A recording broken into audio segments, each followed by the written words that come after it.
foot channel that's now opened and the 14-foot channel that's now opening. Neither one of those two channels are on this map. Just to get a sense of the scope and the scale of what we're talking about.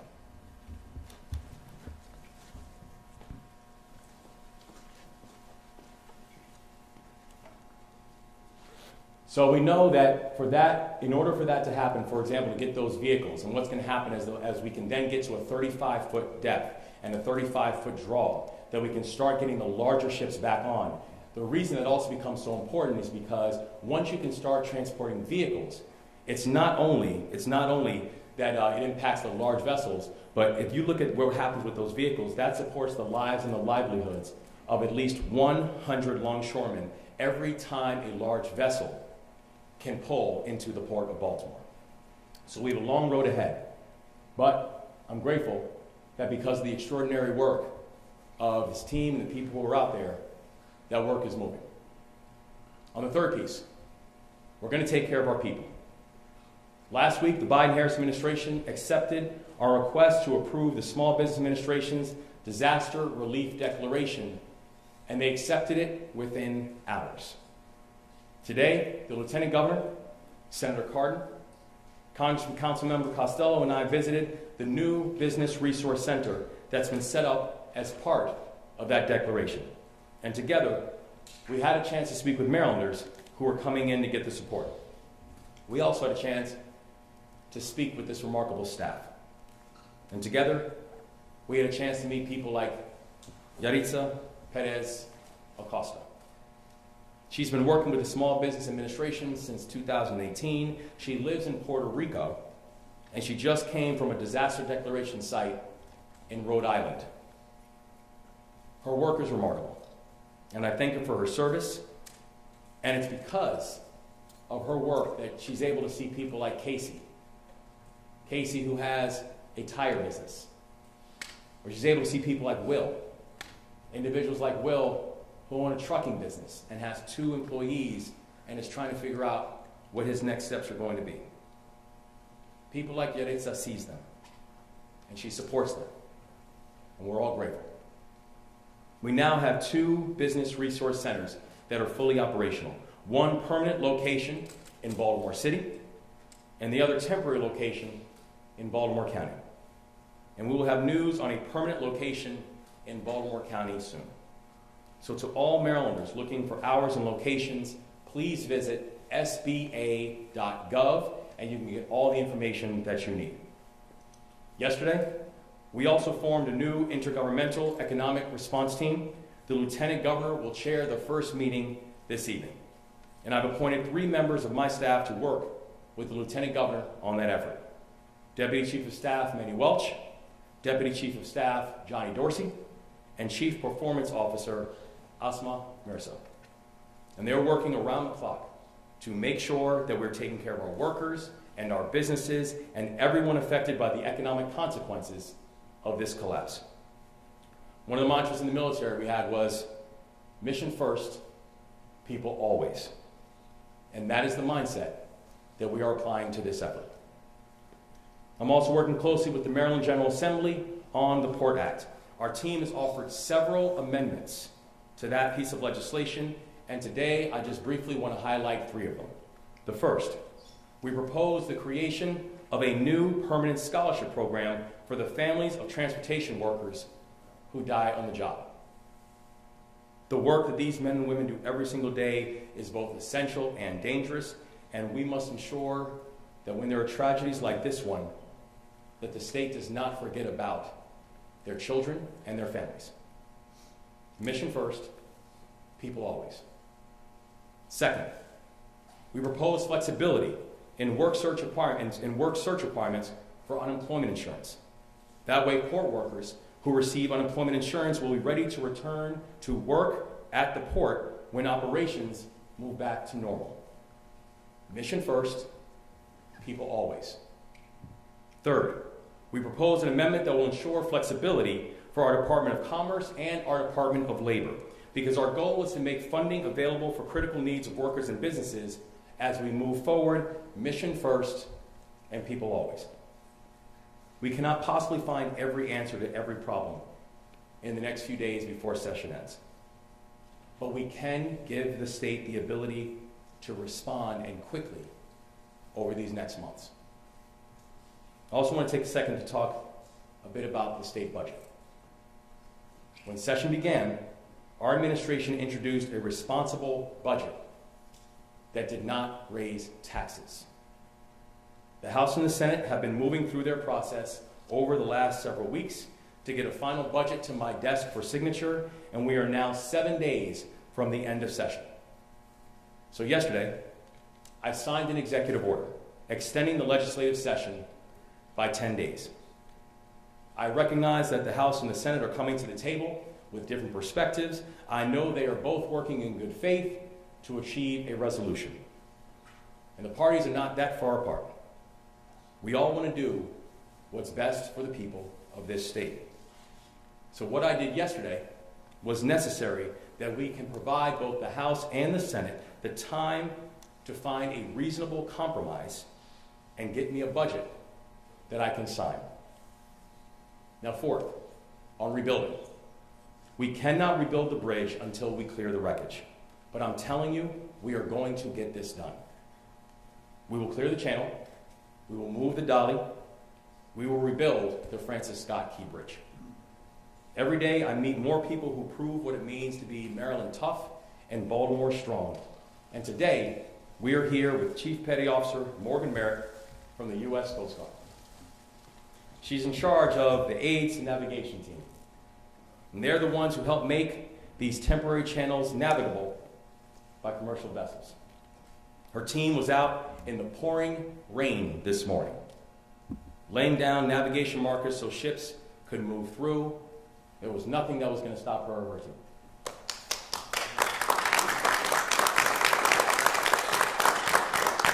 And while she might have been born in Fort Pierce, I got to tell you today, you're a Marylander, and we're thankful for you. So in this moment, I'm going to hand it over to Admiral Gilreath, who's going to be speaking for Unified Command, and then following him, we'll be joined by Colonel Pinchason of the Army Corps of Engineers, Secretary of the Maryland Department of Transportation, Paul Wiedefeld, Senator Ben Cardin, and the Mayor of Baltimore City, my friend Brandon Scott. I want to thank all of our additional partners for being here today. So now, I'll turn it over to Admiral Gilreath, representing Unified Command. Good afternoon, I'm Rear Admiral Shannon Gilreath. 1 week ago today, we were in this very room at about this time holding our very first Unified Command meetings with all of the first responders that came to help in this tragedy. And so while the uniforms of some of those first responders have changed, and some of the faces of the responders have changed, their dedication has not. And I'm so proud of the folks, Governor, thank you for recognizing many of the folks at the Unified Command and taking the time to do that, sir. You and the mayor and all the officials that have come by to say thank you to them. We truly appreciate that support. Their dedication remains unchanged, and we are going to get this mission done. So let me give you an update on where we are today on those priorities. So priority number one still remains to reopen the Deep Draft Channel. And Colonel Pinchason is going to give you some more details on the challenges of that in just a few minutes. Our number two priority is to remove the dolly from the channel.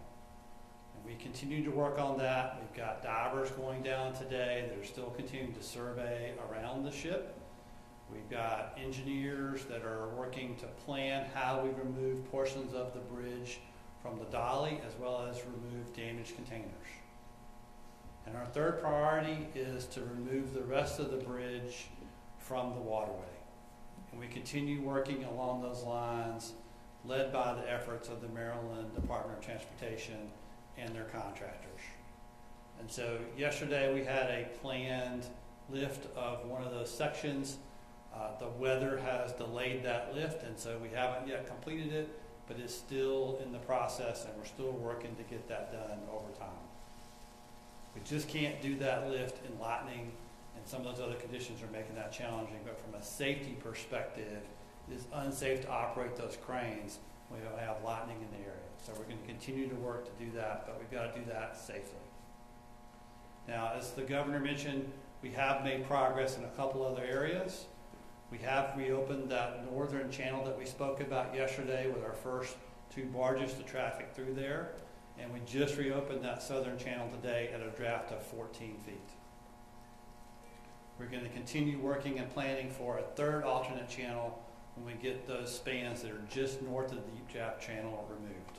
But that's still going to take us some time to do that. So I want to thank you again for your support.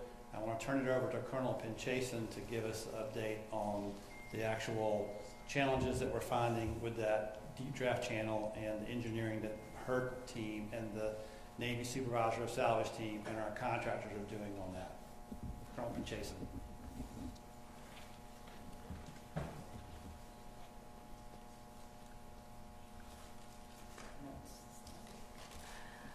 So Governor Moore, state partners, sir, it's a pleasure to be here today. Thank you for joining us today.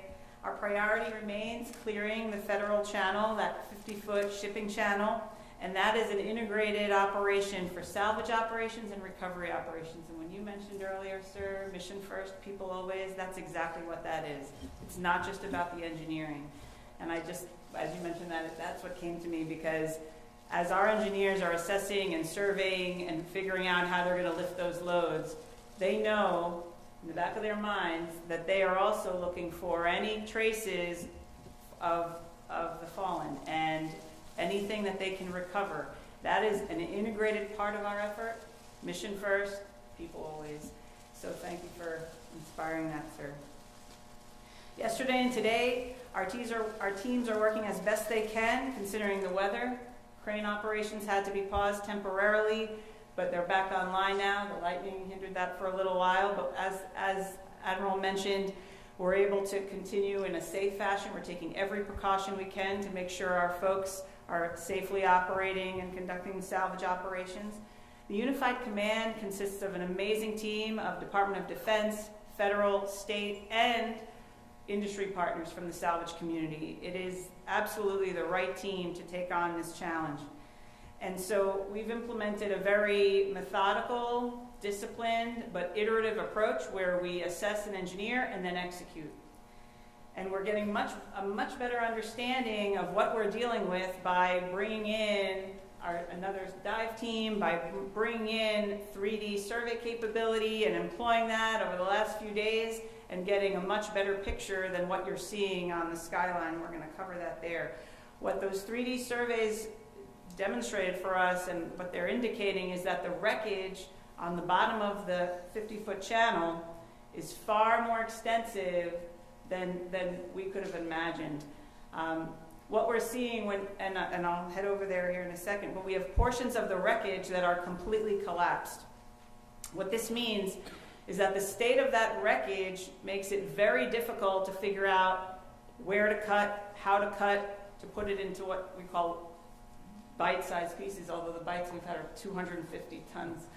And we have crane capability that can lift more than that, so imagine these bite-sized pieces that are hundreds of tons. But to be able to do that, we have to be able to see what we're doing. And the collapse of that wreckage, it's not just sitting on the seabed, it's actually below the mud line. That makes it very difficult to know where to cut, how to lift and rig and lift. So I just wanted to make sure that we're sharing everything that we're learning, and I can help explain that a little more. Right now, all those surveys are being compiled from all our partners from across the entire effort. With each layer of survey data that we are collecting and compiling and analyzing, we're getting a much better picture of what it's actually going to take to lift that up. I can't say enough about our team. We are joined by our nation's top salvage experts and our friends from the United States Navy, our salvage experts, SoupSal, Supervisor of Salvage Operations, SoupSal, here with us. We could not do that without them and without our industry partners. Cannot thank them enough, and I hope that the families know they have the absolute best team working on this for them. So we'll head over here and orient you a little to what we mean by that.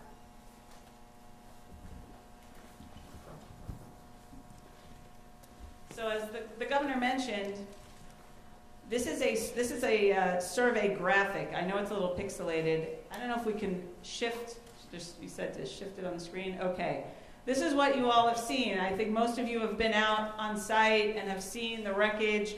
You've seen spans that look like some structural integrity there. These trusses that we see, that we used to love to see, that beautiful bridge, and they're sitting, laying in the water. But as you see below the water, it starts to get messy, right? It doesn't look like that. You can't even see what that means. You don't see any structural integrity there. So while here, this area that we were proposing to cut into bite-sized pieces and be able to place them on barges and be able to transport them away,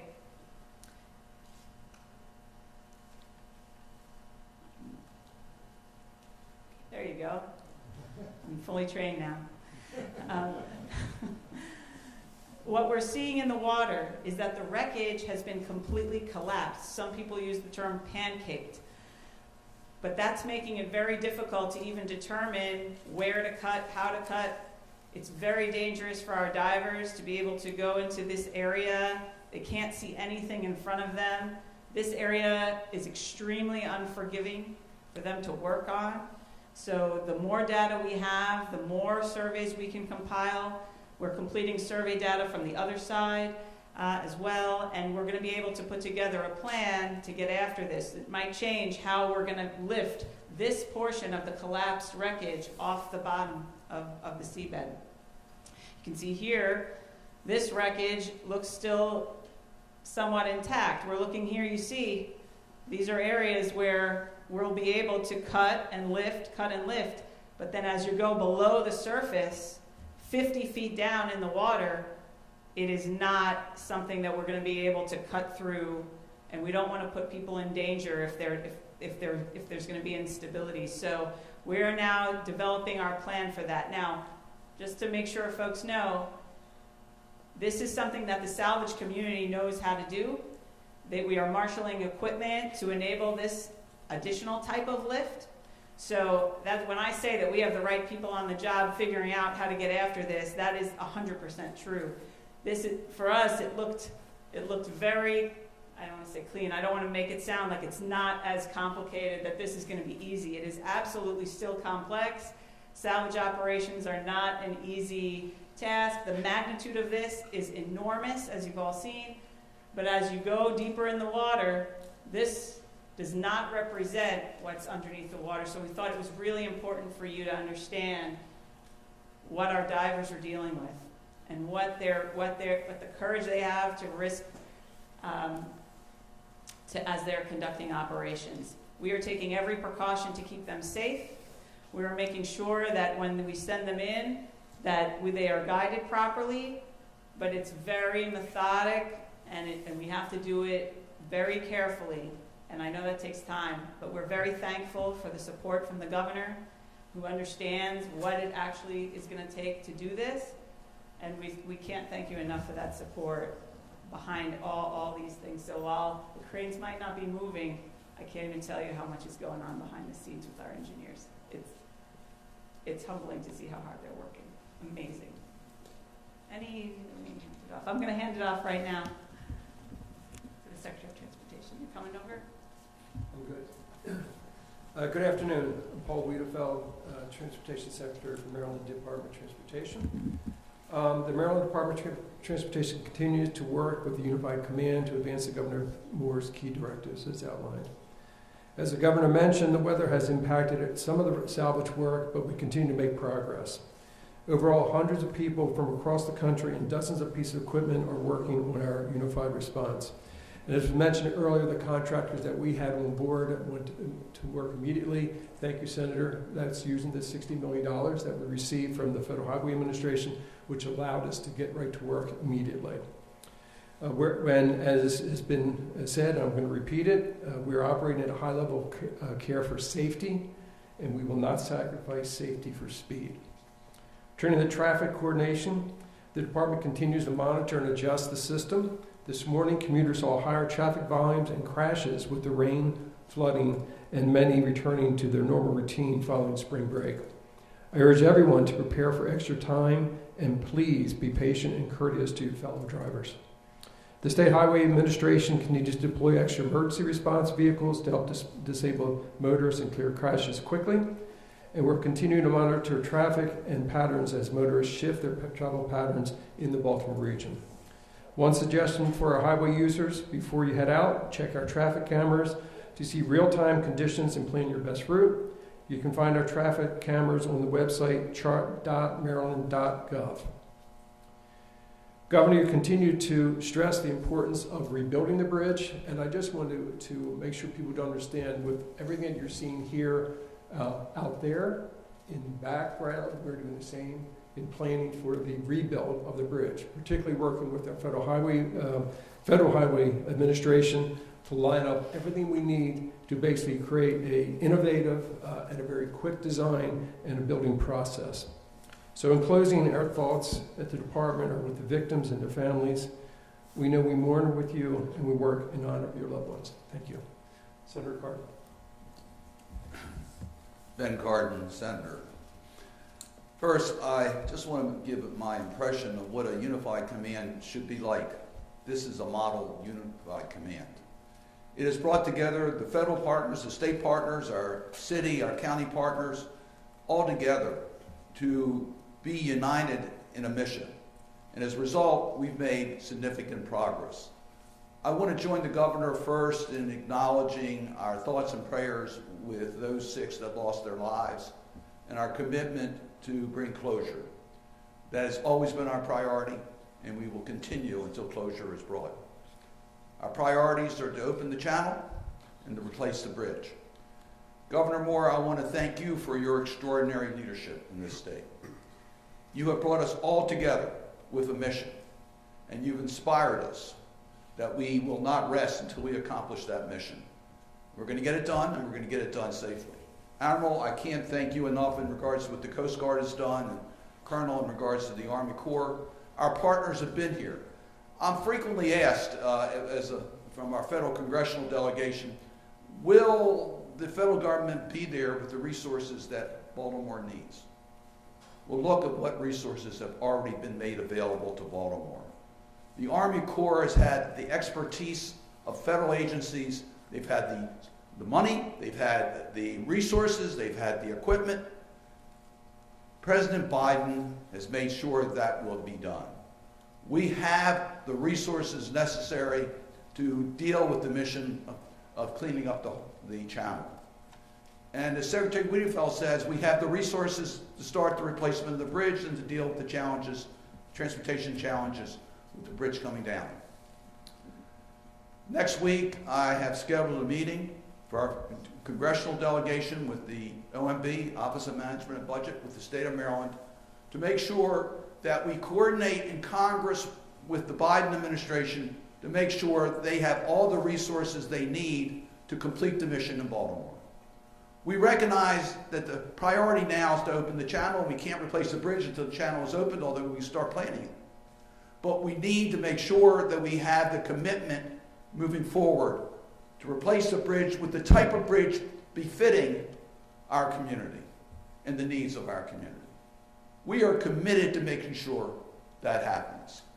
I want to talk a little bit about Trade Point Atlantic because they're making some modifications today that will help us in transition because that's before the bridge.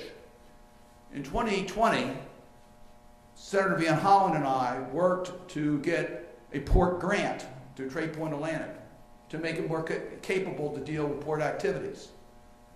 I want to thank again the Biden administration for being willing to modify that grant so that we can deal with what Governor Moore has talked about, the roll-on, roll-off needs of the port through Trade Point Atlantic.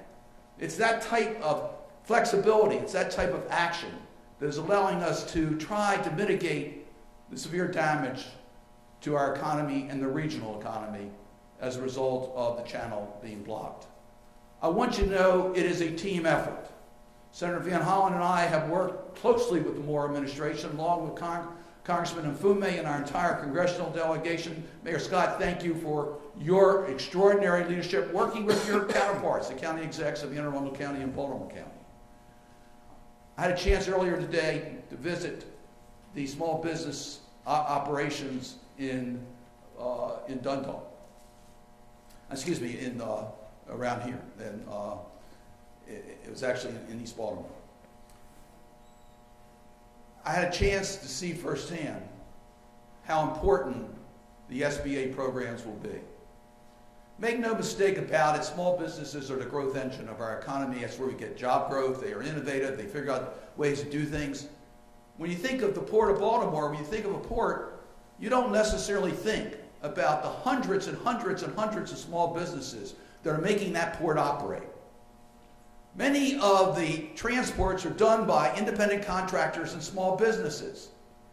Now, they do things well, so we have an efficient port, but they don't have deep pockets. They're not prepared for this type of disaster. Administrator Guzman called me on the day of the tragedy to let me know that she believed that this would qualify for emergency assistance. She already put together a team to come to Baltimore to help us.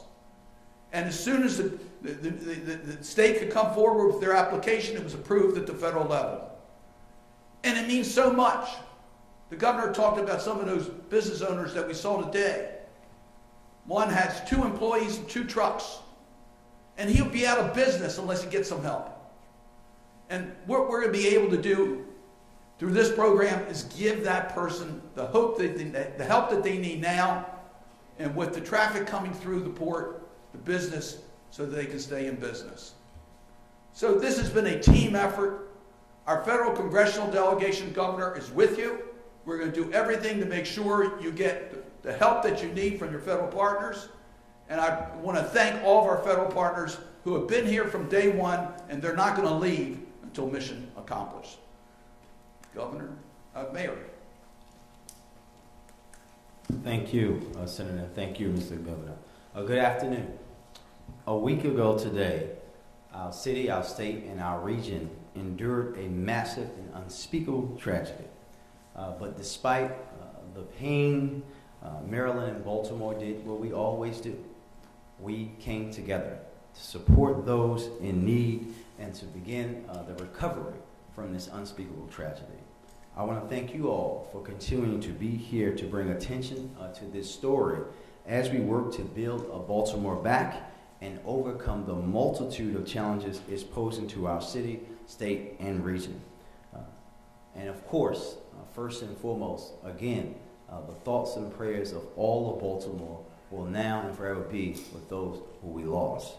In the excitement of yesterday's progress in establishing a channel for some emergency and some commercial vessels, I don't want us to lose sight of the fact that we still have 4 Marylanders missing below the water. And we know that every single person in the Unified Command, every single first responder, everybody that is out there in front or behind the scenes is not going to forget those folks.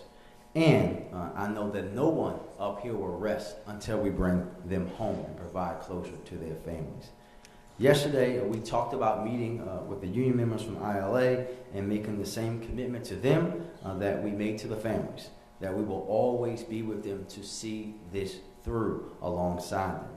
Last night, I had the opportunity to meet with business owners impacted by the port closure, some of those small businesses that Senator Cardin was just speaking about, alongside my counterparts, County Executive Olszewski and Pittman, representatives from the port, from the governor's team, Unified Command, to talk about what the outlook for their businesses look like and how we can work with them to overcome it together. The road ahead is long and difficult, but we will navigate the challenges ahead and utilize every single tool we have to support businesses and their workforces. And we'll do that the same way we've done everything since that first phone call, together, in coordination, each relying on our unique tools and assets. Everyone should know, no matter how hard it is, our city will come out stronger, our state will come out stronger, and we will be more unified and more ready for the future than we were before this unspeakable tragedy. And we'll do that by focusing on our city and state's greatest asset, our people. And with that, I'll turn it back over to Governor Moore. We're going to take questions. I'm going to start with WTOP. Could you say, what are the engineers' expectations for the surveying? And you're using what, a submersible side scan sonar? Is one deployed or is it more than one? And I know that it's going to take time and you're doing it safely, but is there a sense of when the survey might be complete and you could actually say? So this, I don't know if you've heard me speak about this before, but it is an iterative process. It's not going to be that, okay, we finished all the surveys, we're complete. It's not. We are surveying after every single lift. Now, the 3D surveys that we're using, it's a COBRA system. It's a 3D multi-beam side scan survey system. We have 2 of them right now. We have multiple dive teams. All the salvage operations, there are 3 salvers that are working 3 different efforts, and they all have survey teams. We also have Corps of Engineers surveyors. Everyone is sharing their information. All the survey information is coming together. They're informing each other. They're sharing. It is truly a unified command. The information, the lessons from every lift, every pick, the conditions on the ground, what the divers are seeing. They're not going into their separate areas and working on it themselves. They are coming together to give everybody the best picture. They're creating a shared understanding of what the conditions are, what the challenges are, what they're facing. And we have an incredible asset from the Navy Supervisor of Salvage that is coordinating this for the U.S. Army Corps of Engineers and creating a holistic plan for the entire effort. And what's taking place on the ground is just phenomenal, and creating the best conditions for our surveyors and our divers to be able to inform the salvage operations. All right, Baltimore Sun. I had a quick question about the 56 hazmat containers. Have all of those been accounted for, and are any of those 56 among the 14 that have been breached? Your question is regarding the 14 that were crushed? About the 56 hazardous materials containers, if they've been accounted for, and if they're among the 13 that were crushed. They have been accounted for. There are 14 that were crushed. Yeah. Yes. So they have been accounted for. Gotcha. And I have another question about cranes. The Chesapeake 1000 and the Weeks 533, have those been put to use yet? Can we elaborate on what those are being used for? I'll have to refer to. I'm Captain South Florida, Supervisor Salvage. They have not been used yet. There are smaller cranes that are in operation at this moment for the quote-unquote smaller lifts. Really, we brought them all on station to have them in standby for when we need to go to larger lifts. NBC News. Hold on 1 second. NBC right here. Hi, I know the Colonel spoke to this a little bit, but I was wondering, the images released by the Navy of the underwater wreckage were really striking. I was wondering if you could speak to what they reveal about the challenges of getting that channel fully open for those larger vessels and what it says about a possible timeline for that. Yeah, I think one of the things that we see is as complicated as the overwater images are. I think one thing happened once we actually got a chance to see the submerged to 3D imagery, that what we see under the water is even more complicated. That we are literally talking about mangled metal that goes to the depths of the seafloor, and also how you see it's not just on one certain area. You see it literally throughout, from the point of where the ship, from before where the ship begins, all the way down to the more shallow areas. So I think one of the things we continue to see as we continue to look through the imagery and understand the underwater imagery is the complexity is even more complex than we thought going in. just because of how submerged, how intertwined, and how mangled the metal really is. So it continues to highlight the fact that we said this was going to be a long road. This continues to confirm this is going to be a long road. It's also something that we know that there are still, as I mentioned before, there are still a lot of unknowns that we're still working to understand and dissect. We're committed to making sure we get this done. We're committed to making sure we get this done to completion. But we want to be very clear, this is not a simple operation. In many ways, this is a very unprecedented operation in the level of complexity. We're going to start on this side of the room again. AP? Yeah, I was just wondering if you could talk more about what allowed for the second channel to be opened and whether that involved lifting the piece of the bridge that you all mentioned yesterday. So there were several things that needed to happen. The first thing we needed to do was a survey that we did in conjunction with NOAA and the Army Corps of Engineers to actually see what the depths were in that area. And then we identified a pre-existing obstruction that the State of Maryland Department of Transportation and their contractor were able to go over and basically pull that out of the water for us, which then gave us that 14-foot draft. After that, we asked the Coast Guard ACE navigation team under Chief Merritt to go out there and actually mark that channel so that mariners could see how to visually navigate through that section of the bridge and span and do that safely.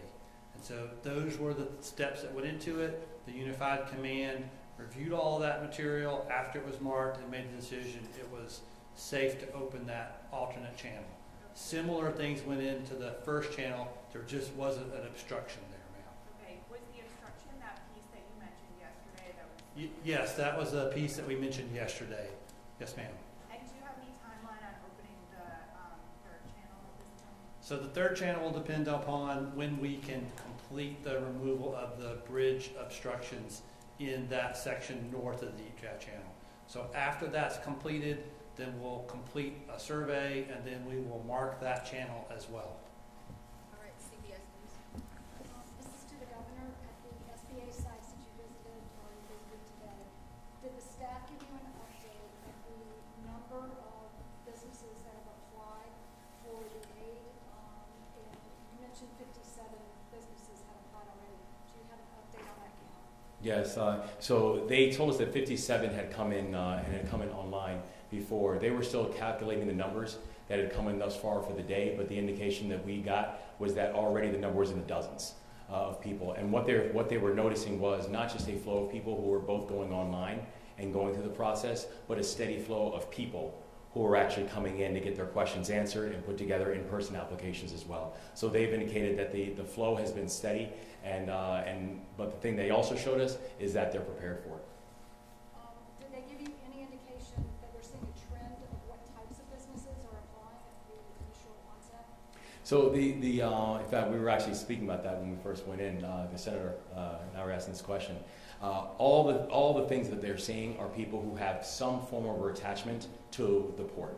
So whether it is a truck driver who was running routes, using the port as an entity, whether it was I mentioned before about KC who had a tire company, and some of the specific vehicles that he was making tires for were tires that were destined for either the new car placements or the vehicles that were coming into the port. So the only consistent thread that they told us they were seeing was just showing that the variance of impact that this port, that the maritime operations of the port were having on individual businesses.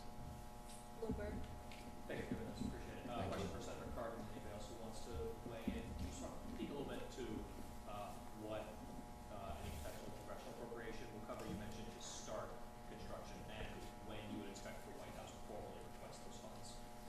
In the short term, there's no need for additional appropriations to be made. There are pots of dollars that are available that are unleashed under emergency declarations, and those funds are flowing, including in regards to the preliminaries to a new key bridge.